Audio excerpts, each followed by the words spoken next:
sur cette vidéo qui fait partie de notre série de l'hypnose de base. Alors, nous avons déjà parlé d'un certain nombre de choses pendant les semaines précédentes. Il y a quand même quelque chose sur lequel je voudrais revenir, quelque chose dont on m'a parlé, dont quelqu'un m'a posé, sur lequel quelqu'un m'a posé la question.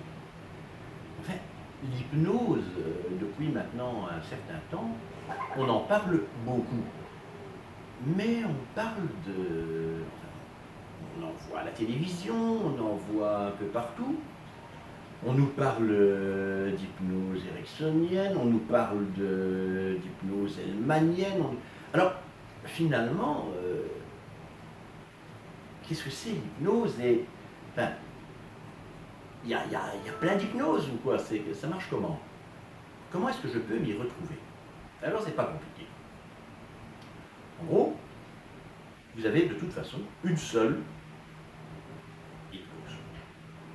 L'hypnose, c'est un état, nous l'avons dit, rappelez-vous. Et ce sont des techniques. Alors, ces techniques, disons que nous allons pouvoir les répartir en fonction de leur usage. Nous allons commencer par les techniques d'hypnose en elles-mêmes. Alors, la plus connue actuellement, bien entendu, c'est l'hypnose de spectacle. Alors, l'hypnose de spectacle, ça, vous en avez tous vu, à la télévision, c'est quelque chose qui a pour particularité d'être, le mot le dit, spectaculaire. Plus ça se voit, et mieux c'est. Alors, l'hypnose de spectacle, c'est un showman qui se trouve sur une scène, face à une salle remplie de gens qui sont intéressés par l'hypnose, qui sont intéressés par s'amuser avec l'hypnose, qui sont intéressés par les choses bizarres et étranges que peut amener l'hypnose. Alors au milieu d'une foule qui est parfois de 2000, 3000, 4000 personnes, ils vont choisir une dizaine, 10, 15 personnes. Ces 15 personnes vont faire partie d'un groupe où on peut considérer un groupe qui fait à peu près 3% de la population. 3% de la population qui sont des gens hypnotisables comme ça, d'un claquement de doigts. Des gens hyper influençables.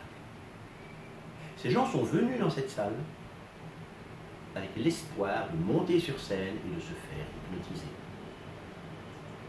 Simplement, l'homme de spectacle, qu'est-ce qu'il va faire? Il va simplement devoir installer quelques tests, il va devoir faire quelques vérifications. Et il va se débrouiller pour que ce soit ces personnes-là qui viennent sur scène. Et là, il peut leur demander ce qu'il veut, ou à peu près. Attention, nous y reviendrons peut-être dans une vidéo ultérieure. Rappelez-vous, je vous l'ai déjà dit. On ne peut jamais, à aucun moment, vous amener à faire quelque chose qui va réellement à l'encontre de vos convictions les plus profondes. Ça, c'est le premier type d'hypnose. Maintenant, nous avons l'hypnose, on va dire, la plus courante, ou en tout cas la plus couramment utilisée en tant qu'hypnose en elle-même. C'est l'hypnose de thérapie. Alors, actuellement, le grand mot, c'est de parler d'hypnose ericksonienne.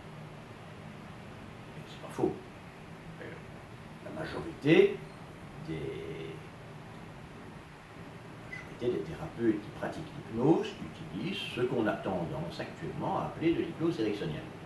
Simplement, elle n'a été appelée ericksonienne qu'après la mort de Milton Erickson. Alors Milton Erickson, c'est ce thérapeute, psychiatre, psychologue, médecin américain qui a rendu ses lettres de noblesse à l'hypnose pendant la deuxième partie du XXe siècle.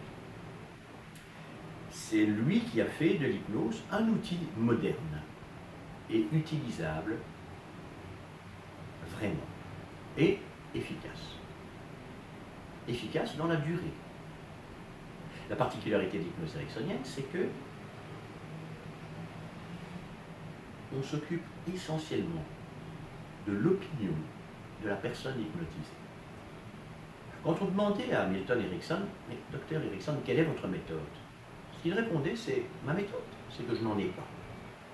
Je prends tout ce que la personne qui est en face de moi me donne pour le retransformer, pour lui permettre d'obtenir ce qu'elle veut.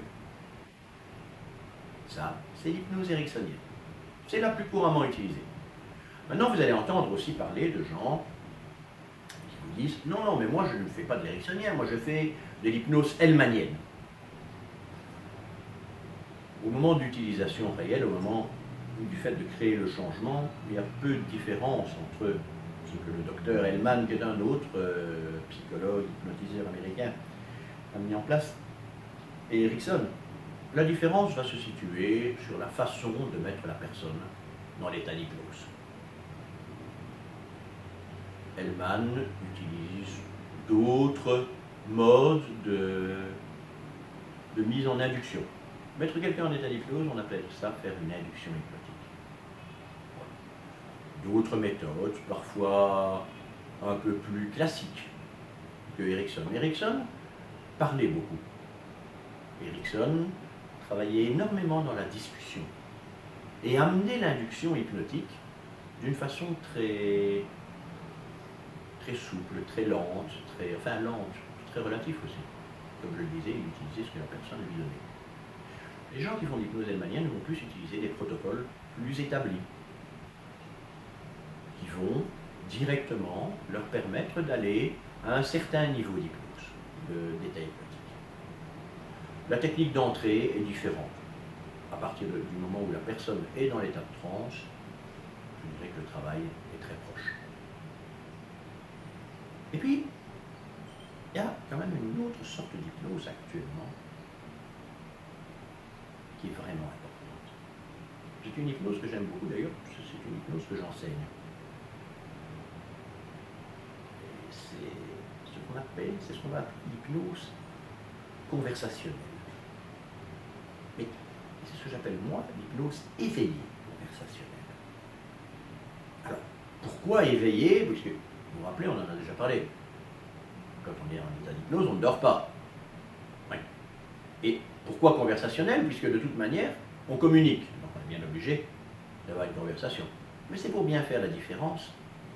Parce que dans l'esprit de quand même de beaucoup de personnes, même s'ils savent, même si on a beau leur dire que quand on est en hypnose, on ne dort pas, pour beaucoup de personnes, le fait d'être en état d'hypnose, c'est ressembler à un légume trop cuit. Ben non.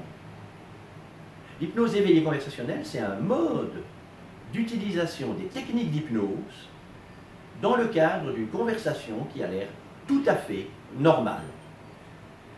Personne ne se rend compte de quoi que ce soit. Nous sommes tout à fait à l'opposé de la première forme dont nous avons parlé. À l'opposé de l'hypnose de spectacle. L'hypnose de spectacle, plus ça se voit, mieux c'est. Hypnose éveillée conversationnelle, moins ça se voit, mieux c'est. C'est des techniques de communication hypnotique qui vont rentrer dans la vie de tous les jours.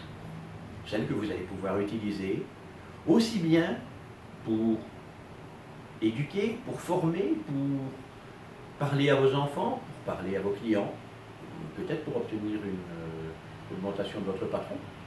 Qui sait? Nous reviendrons là-dessus plus tard.